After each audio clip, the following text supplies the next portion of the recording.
High, চলো আজকের ভিডিওটা স্টার্ট করি। আজকের ভিডিওটা দুপুর থেকে স্টার্ট করছি। দুপুর থেকে না, সরি, সকাল থেকে। আজকে আছে আমরা দুজন মিলে আজকে বাজারে, কারণ আমার বড় রয়েছে আজকে বাড়ি। তো এই যে বাজার থেকে বাড়ি এসে এখানে আমি চিকেন কষতে দিয়ে দিয়েছি, আর আমার বড় এখানে ঘরের অবস্থা এরকম করে রেখেছে, কারণ ঘরটা গুছাচ্ছে।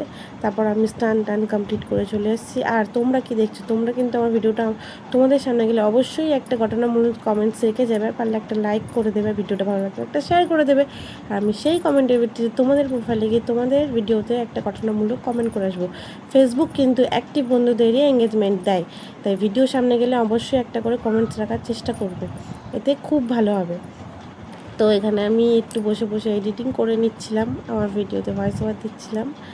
তো সমস্ত কিছু হয়ে গেছে, আমার বর গেছে স্নান করতে, তখন আমি বসে বসে এসব করছিলাম। তো তারপরে বর চলে আসলো, খাবার বেড়ে নিলাম, খেতে বসে পড়েছে। আর চিকেনটা যা ঝাল হয়েছিল, আমার তো কান দিয়ে ধোঁয়া বেরোচ্ছে। দেখো কালারটা দেখেই বুঝতে পারছো তোমরা, মারাত্মক লেভেলের ঝাল হয়েছে। এখানে আমি নিয়ে নিয়েছিলাম মাংস, যে কটা ভাতের পাশে করেছিলাম ওটুকুনি খেয়েছিলাম, বাদ বাকি সব চিকেন তুলে দিয়েছিলাম, এতটা ঝাল হয়েছিল। আর আমি কেন হাসছিলাম আমি জানি না। তো এই যে মুইক্ষা এবার টেস্টিং করার পালা কেমন হয়েছে। তো চলো খাওয়া যাক। বাপরে, এবার আমার ঝাল লেগে গেছে। আর আমি বলছিলাম আমি রান্না করলে কোনোদিনও খারাপ হবে